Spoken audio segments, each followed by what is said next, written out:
This story is titled, I was paying for my sister's education by working two jobs, but she called me a failure. Hey everyone. Before we jump into today's video, I need your help. We've noticed the channel is losing some traction, and subscribing is one of the best ways you can support us. It's quick, free, and it helps us keep bringing you awesome content. Your support means the world. Let's keep this channel growing together. Thanks so much. Now let's start the video. I still remember the day my sister Emily, 18 female, got into her dream school. It was like the whole house lit up. My mom screamed. My dad hugged her like he'd just won the lottery. Emily was already crying happy tears, clutching that acceptance letter like it was made of gold. The neighbors probably thought someone had hit the jackpot, and in a way, I guess we thought we had. Emily was always the golden child. Don't get me wrong. She's smart, determined, and she had big plans. She always talked about becoming some kind of lawyer or CEO. She had it all mapped out, and my parents believed in her 100%. She was their little miracle, the one they thought would go on to do amazing things and lift our family up. Me? I was the quiet kid in the background. I wasn't a failure or anything. I just didn't have those big, flashy dreams. I dropped out of college after 1 year because I couldn't afford it, and I started working full-time instead. I loved being a mechanic. Fixing cars gave me a sense of purpose, something tangible. I was saving up to buy a house one day, something small, but mine. So, when Emily got into her school, some fancy private university my parents couldn't afford, I was proud of her. I genuinely was. But I could also see the writing on the wall. I knew what was coming before they even asked. It started small. My mom would drop hints at dinner. You know, college is so expensive these days, she'd say, shaking her head. Emily deserves this opportunity, my dad would chime in, like I disagreed. Then the conversations got more pointed. It's just textbooks, honey, my mom said one evening, when Emily realized she didn't have enough money to buy her first set of books. Can you help your sister out just this once? Of course, I said yes. It was a couple $100, and she needed it. I figured it was no big deal. She'd pay me back eventually. Family helps family, right? That's what they kept saying. But just this once turned into every month. Emily didn't have a part-time job, and she wasn't on a full scholarship. Her tuition, rent, groceries, everything, it all added up fast. My parents? They didn't have the money. They were living paycheck to paycheck, always barely scraping by. I can't fault them for that, but what I can fault them for is shoving the responsibility onto me. Pretty soon, Emily started calling me directly for money. At first, it was small. A dot. Hey, can you send me $50 for groceries? I'll pay you back next week, promise. But then it escalated. My rent's due and I don't have enough. I don't know what to do, can you help? And then it wasn't even asking anymore. It was just expecting. She'd text me. Rent's due tomorrow. Can you send it tonight? I worked 2 jobs to make ends meet. One as a mechanic during the day, and the second at a warehouse at night. My schedule was brutal. I'd wake up at 5 a.m., work a full shift fixing cars, scarf down some food in my truck, and then head to the warehouse for the night shift. I didn't get home until after midnight most nights, and then I'd do it all over again the next day. But I kept telling myself it was temporary. I'd think, once Emily graduates, this will all be worth it. She'll get a good job, and it'll all balance out. I wanted to believe that. I wanted to believe that my sacrifices were building her future. But as the months rolled on, the resentment started creeping in. Here's the thing. Emily didn't act like someone who was struggling. She acted like someone who was thriving. Her Instagram was full of pictures of her drinking overpriced lattes, going out to brunch with friends, wearing clothes that I could never dream of affording. Fancy boots, trendy handbags, new phone, and there I was, sitting in my beat-up truck, eating a $1 menu burger because I couldn't afford anything else. At first, I told myself I was overreacting. Maybe she was just posting those things for appearances. Maybe her friends were paying for some of it. But when I asked her one night, she just laughed it off. Everyone at school dresses like this, she said. I don't want to look like I don't fit in. She didn't say thank you. She didn't ask if I was okay. She just shrugged it off like it didn't matter. And honestly, I started to feel like I didn't matter. My parents weren't any better. Every time I tried to bring up how hard it was on me, they'd brush me off. She's your sister, my mom said one evening. You're doing a good thing. You should be proud of yourself. Proud? Proud of what? That I was putting my life on hold so Emily could live the life I'd never get to have? Because that's what it felt like. I couldn't save any money. I couldn't take time off work. I couldn't do anything except work and sleep. It wasn't just Emily that was the problem. It was the way everyone in my family acted like this was the natural order of things.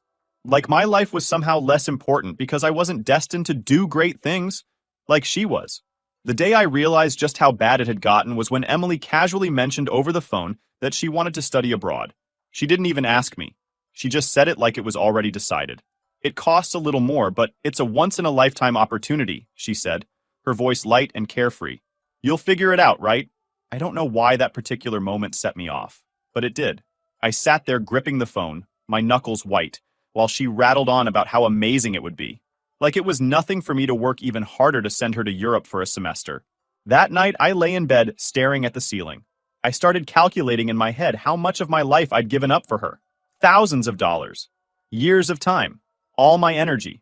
I didn't even recognize myself anymore. But Emily didn't see any of that. To her, I was just the brother who worked all the time. Her personal ATM. I told myself things would change. I'd just keep my head down, work through it, and everything would get better. I didn't realize how wrong I was until that family dinner. The dinner that broke me. After that conversation about Emily's study abroad plans, something inside me shifted. I was already stretched thin, but the thought of having to pick up even more hours for something like that pushed me to the edge. Still, I didn't say anything. Not to her, not to my parents, not to anyone. I'd gotten too used to being quiet, to keeping my feelings bottled up while everyone else talked over me. It's weird how resentment builds. At first, it's just small annoyances, things you brush off. Like when Emily would call me late at night, casually dropping that her rent was due tomorrow like it was no big deal.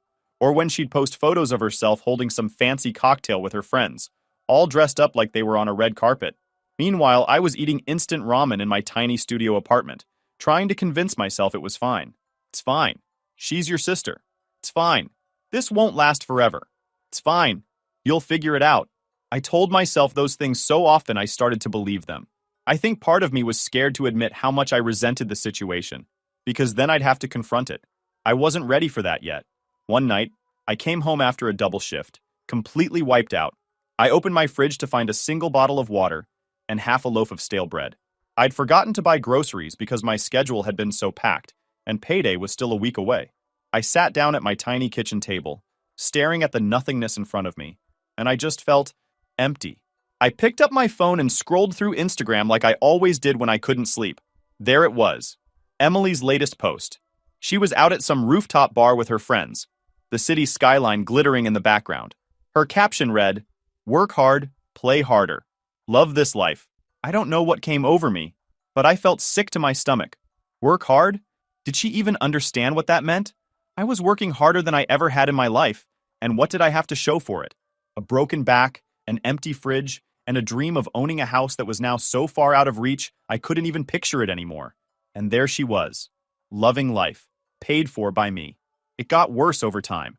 Every time Emily called me, it felt less like a conversation and more like a transaction. She never asked how I was doing, never said thank you. Instead, her calls always started with, "Hey, so I have a small favor to ask," followed by some new expense she couldn't cover. Her excuses started to wear thin too. It was always a period. "Classes are just too much to balance with a job. I'll pay you back, I promise. It's just tight right now. It's not like I'm wasting the money. I need this stuff." But did she really need another shopping spree? Another night out with friends? Another overpriced coffee she could have made at home? I started to realize Emily didn't understand what tight actually meant.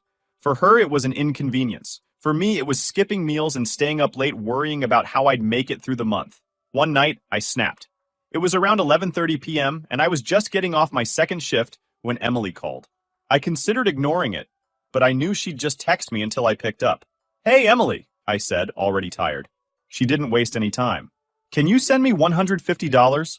Friends and I are going to this thing, and I'm short on cash." I nearly dropped my phone. "What?" "Emily, it's 11:30 at night. You're asking me for $150 to go out? Are you serious right now?" "Relax," she said, laughing like I was the unreasonable one. "It's just $150. I'll pay you back later." I'd heard that line so many times it didn't even register anymore. I couldn't hold it in any longer. "Emily, do you even know what my life looks like right now? I work 14-hour days. I don't eat sometimes because I can't afford it. And you're asking me for money so you can party?" She paused, clearly annoyed. "It's not just partying. I have to keep up appearances, okay? Everyone at school goes out. If I don't, I look weird. I don't know what pissed me off more, the entitlement or the fact that she genuinely thought this was normal. I'm done, I said bluntly. I can't keep doing this, Emily. What do you mean you're done? Her tone was sharp now. You've always helped me. You can't just stop. I can and I will, I shot back. You need to figure this out yourself. I hung up before she could say anything else, and for the first time in years, I felt like I'd taken a breath of fresh air. It didn't last long, though, because the guilt set in almost immediately. What if she couldn't make rent? What if she really did need me? That night, I didn't sleep at all. The next day, my mom called. Of course, Emily had run straight to her. What's this I hear about you not helping your sister? She demanded. She's struggling and you're just going to let her fail? I was too tired to argue. Mom, I can't keep doing this. I'm drowning. You don't understand what this is doing to me. She's your sister, she said, as if that was supposed to solve everything. You're supposed to look out for her. That's when I realized they didn't see it. None of them did. They didn't see how much I was sacrificing, how much it was breaking me. In their eyes, I was just the guy who could figure it out every time Emily needed something. But what about me? Who was going to help me? I didn't have an answer to that, but I knew one thing for sure. I couldn't keep living like this. Something had to change. The family dinner was coming up in a few weeks, and I already had a bad feeling about it. Emily was back home for her break, and I knew they'd talk about her study abroad plans. I wasn't sure how I'd handle it, but one thing was clear. I was reaching my breaking point, and it was only a matter of time before something gave. Then came the family. I didn't even want to go to this one. My mom practically begged me. Emily's home for the break, she'd said over the phone. It'll be nice for the whole family to sit down together. Nice? Yeah, right. Every family dinner since Emily started college had turned into a full-blown Emily appreciation night. My parents would sit there hanging on her every word while I got treated like part of the wallpaper. Still, I caved. Maybe part of me wanted them to see how tired I was. Maybe I hoped they'd notice that I wasn't okay. When I showed up, Emily was already in the spotlight. She was sitting at the table, talking with that confident tone of hers, as my parents hovered around her like she was royalty. I could hear her voice as soon as I walked through the door. Yeah, I'm really thinking about going to Paris for the study abroad program. Everyone I know is doing it. It'd be life-changing. I froze for a second in the doorway. Paris? So she wasn't even trying to be subtle anymore. Hey, honey, come in, my mom called when she saw me. She smiled warmly, but her attention was back on Emily in seconds. I went to wash up and mentally braced myself. When I sat down at the table, Emily didn't even look up. She was scrolling through her phone, probably checking social media or answering texts. My dad was pouring drinks, and my mom was already peppering her with questions. So, tell us more about this program. What classes would you take? What's the city like? Emily launched into an enthusiastic explanation, painting Paris like it was some magical wonderland. It's such a great opportunity, Mom. You get to study, but also explore museums, culture, food. It's like learning while traveling. It's perfect. She looked up suddenly and smiled at me. You're gonna love it too, big brother. You'll just have to work a little harder, that's all. It took me a second to process what she'd just said. I set my fork down slowly. What do you mean I'll have to work harder? I asked, keeping my tone as even as I could. Emily didn't even hesitate. Well, someone has to pay for it. It's only for a semester, and it's not that much money compared to my tuition. Plus, it's a once-in-a-lifetime thing. She said it so casually, like she wasn't asking me to trade even more of my life for her dream trip. I looked at her, then at my parents. Neither of them said anything. They were just smiling, nodding along like this was the most reasonable thing in the world. Finally, I asked, how exactly do you think I'm supposed to pay for that? I'm already working 2 jobs to cover your rent. Emily laughed. She laughed. You've always been such a workaholic. What's a little more overtime? It'll be worth it for me, right? I don't know what snapped inside me, but I couldn't hold back anymore. I leaned forward, my voice firm, but calm. Emily, do you even understand what it takes for me to work 2 jobs? I don't choose this. I do it because I have no choice. And now you want me to pay for Paris? The table went quiet. My mom shot me a look like I'd just insulted Emily. My dad set his fork down. Emily, on the other hand, rolled her eyes and scoffed. Oh my God, calm down. Why do you always have to act like such a martyr? It's not that big a deal. That's when she said it. The thing that's been burned into my brain ever since. Maybe if your life wasn't going nowhere, you wouldn't be so bitter all the time. I swear. Time froze. The words hung in the air like smoke, choking me. I looked at her, really looked at her, and I felt something snap. After all the years of sacrifice, of exhaustion, of breaking myself for her dreams, she had the audacity to look at me like I was the failure. "Excuse me?" I said quietly, my voice low. Emily shrugged, playing with her fork like she didn't just drop a bomb. "Well, it's true. You're always working. You never go anywhere or do anything? Maybe you should stop being so jealous of me and focus on your own life." It's hard to describe what I felt in that moment. Anger, yes. Hurt, definitely. But more than anything, it was the realization that Emily didn't see me as her brother. I was a wallet, a resource, an afterthought. I pushed my chair back and stood up. The sound echoed in the silence. "You think I'm jealous of you, Emily?" I said, my voice shaking with restrained fury. "My life isn't going anywhere because I've spent the last 3 years paying for yours. I'm working 14-hour days so you can party, buy clothes, and live in some fantasy. And you call me a failure? What exactly have you done, Emily?" "Huh? Nothing." "Enough!" My mom snapped, trying to stop me, but I wasn't done. I turned to my parents. "And you two? You've stood by and let this happen. You've enabled her. You've made me feel like I don't matter because I'm not your golden child. Well, I'm done. I'm done paying for her rent, her tuition, everything. She can figure it out herself." Emily's face went pale. "You can't do that," she said, panic finally creeping into her voice. "How am I supposed to live? I'll lose my apartment." "That's not my problem," I said coldly. "Figure it out." And with that, I grabbed my jacket and walked out. My mom was yelling something behind me, and Emily started crying, but I didn't look back. I walked straight to my car, got in, and just sat there for a minute.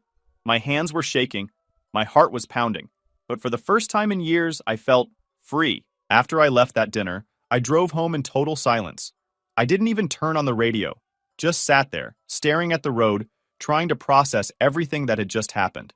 My mind kept replaying Emily's words like a broken record. "Your life isn't going anywhere." It hurt more than I wanted to admit. Not because I thought she was right, but because after everything I'd done for her, that was how she saw me. By the time I got home, my phone was already lighting up. I knew exactly who it was without even looking. I dropped my keys on the counter, flopped down onto my couch, and let out a deep sigh as the screen buzzed again and again. First, it was Emily. Period. "What's wrong with you? You embarrassed me in front of everyone." Then my mom. "You had no right to blow up like that. She's your sister." I put my phone on silent and tossed it face down on the table. I needed time to breathe, to clear my head, but they wouldn't let me. The next morning, I woke up to even more messages. Emily had taken her sob story straight to social media. I opened Instagram out of habit, and there it was. A photo of her sitting on her bed, head in her hands, captioned, "When people you trust the most let you down."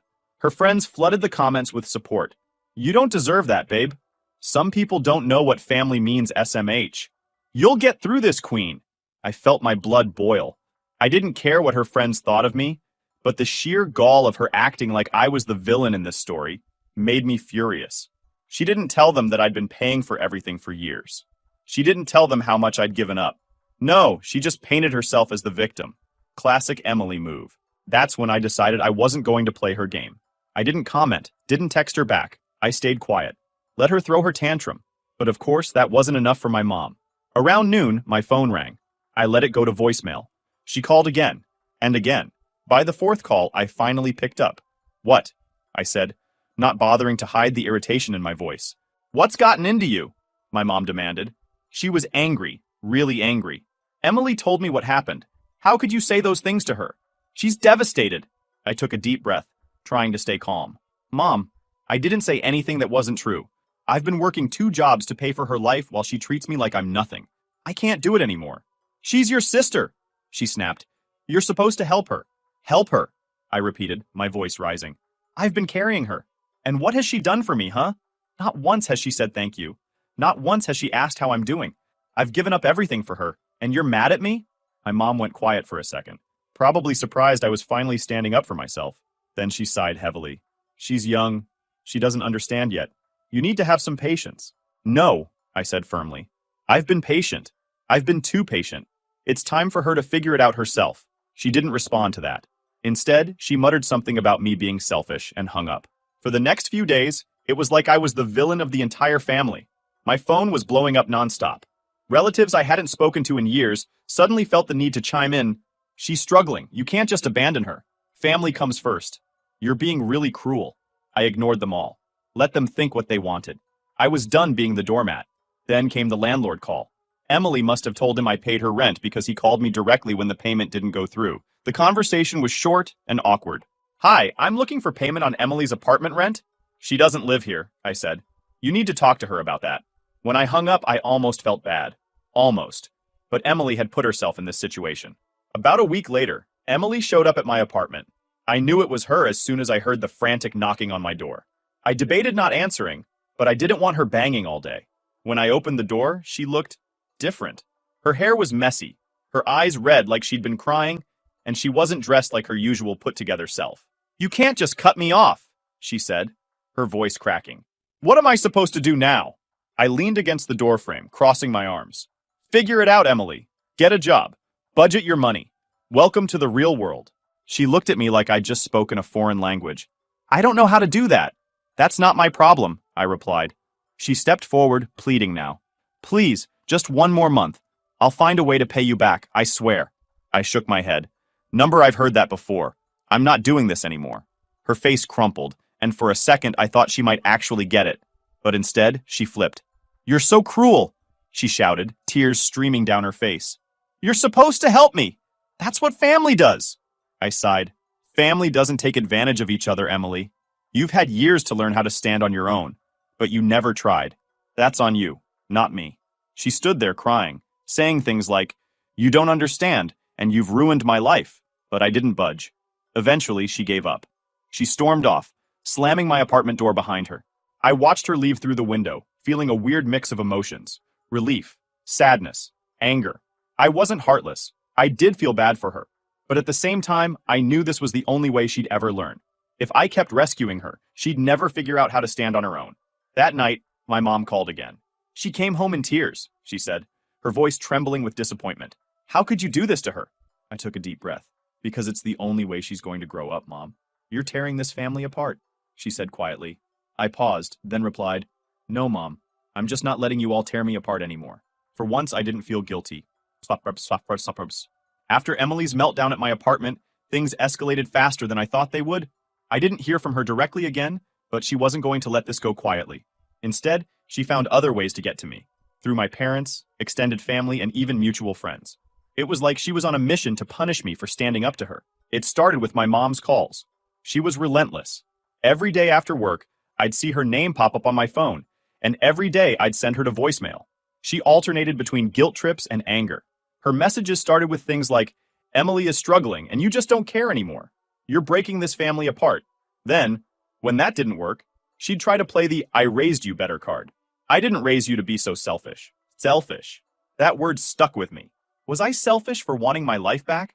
Was I selfish for not wanting to burn myself out anymore? The silence in my apartment felt heavier than usual. I sat on the couch one night staring at my ceiling, thinking about everything. I realized how much space Emily had taken up in my mind for the past few years. Every decision I'd made, every hour I'd worked, every dollar I'd saved, it all revolved around keeping her afloat. I had been so busy playing her provider that I forgot to take care of myself. But Emily? She was doing what Emily always did, making everything worse for herself. It didn't take long for the news to spread that Emily had moved back in with my parents. I found out through one of my co-workers, of all people. Apparently, her GoFundMe page had made the rounds on Facebook. I didn't even follow her, but someone had seen it and brought it up at work. Hey man, isn't this your sister? My coworker asked during our lunch break, shoving his phone in my face. Sure enough, there it was. A picture of Emily, looking absolutely pitiful, captioned, Desperate times, unexpected expenses have turned my life upside down. Anything helps. Her goal was set at $3,000, and she'd already raised about $200. Her sob story wasn't exactly hitting like she thought it would. What a joke, my coworker muttered, shaking his head. She sounds like a scammer. I didn't even respond. I was too embarrassed. I grabbed my sandwich and walked out to my truck, suddenly needing to be alone. Emily was out there begging strangers for money when she could have just figured it out like every other adult. I knew she had options. A part-time job, cutting back her spending, moving somewhere cheaper. But instead, she was still playing the victim. Word about Emily's situation eventually reached the extended family, and suddenly I was getting phone calls from people I hadn't heard from in years. The first one was my aunt, my mom's sister. You need to fix this, she said over the phone like I'd broken some family heirloom. Emily's young. She made some mistakes, but you're her older brother. You're supposed to guide her. I did guide her, I shot back. I guided her through rent, tuition, and groceries for 3 years. She didn't learn anything. How was that my fault? There was silence on her end. And then she sighed. Family takes care of each other, honey. That's just how it works. Family doesn't take advantage of each other, I said firmly. And if you care so much, maybe you should send her some money. That ended the conversation pretty quickly. Emily's situation had gone from bad to worse. I didn't hear it from her, of course. She hadn't spoken to me since the day she stormed out of my apartment. Instead, I heard about it through friends and a few nosy relatives. She had burned through the last of my parents' savings, trying to keep up appearances, ordering food delivery almost daily, buying new clothes she didn't need, and pretending nothing had changed. Eventually, the bubble burst. She maxed out the credit cards, and my parents were left to deal with the debt. I'd like to say that Emily learned her lesson, but the truth is, she didn't. She doubled down on blaming me for abandoning her. Apparently, in Emily's mind, I was the reason her life was falling apart. Not her spending habits, not her entitlement, not her refusal to take responsibility. At some point, you just have to stop caring. And I did. A month after that disastrous family dinner, I got a text from my dad. We need to talk. Please come over. I stared at the message for a solid minute, debating whether I should even bother. I didn't want to get pulled back into the drama, but curiosity got the better of me. I hadn't seen my parents since that night, and I wanted to know what they'd say. When I got to their house, I was surprised at how different it felt. The atmosphere was tense, heavy. It was like the air itself had absorbed all the stress in the house. My dad was sitting at the table, rubbing his temples, like he'd been dealing with a headache for days. My mom stood at the counter, clearly trying not to cry. Emily was nowhere to be seen. Where's Emily? I asked, breaking the silence. My dad sighed, looking 10 years older than he had the last time I'd seen him. She's staying with a friend. We couldn't handle it anymore. I blinked. What do you mean? She maxed out all the cards, my mom said softly, her voice trembling. We're completely tapped out. We had to tell her she couldn't stay here unless she started paying her own way. She didn't take it well. I leaned against the chair, processing what they'd just told me. My parents, who had defended Emily for years, who had enabled her behavior at every turn, had finally reached their limit. Part of me felt vindicated. The other part just felt tired. What do you want from me? I asked, crossing my arms. My dad looked up at me with a mixture of shame and desperation. We don't know what to do. You were right about her, and we didn't listen. But now we're drowning, and we can't fix this alone. I shook my head, letting out a bitter laugh. You think I'm going to bail you out? After everything you've put me through? After everything she put me through? My mom stepped forward. We're not asking you for money. We don't know how to deal with her anymore. She won't listen to us. Welcome to the club, I said, shaking my head. This is exactly what I've been trying to tell you for years. You let her walk all over everyone, and now you're shocked she's still doing it? My dad didn't say anything. My mom looked like she wanted to argue, but even she couldn't deny the truth. For years, they'd made excuses for Emily. They'd let her get away with everything because it was easier than holding her accountable. And now they were paying the price for it, literally and figuratively. I didn't stick around long after that.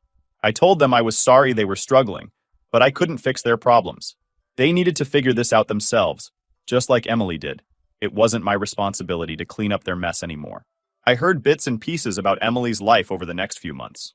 She bounced between friends' couches for a while, burning through relationships the same way she burned through money. People got tired of her behavior pretty quickly.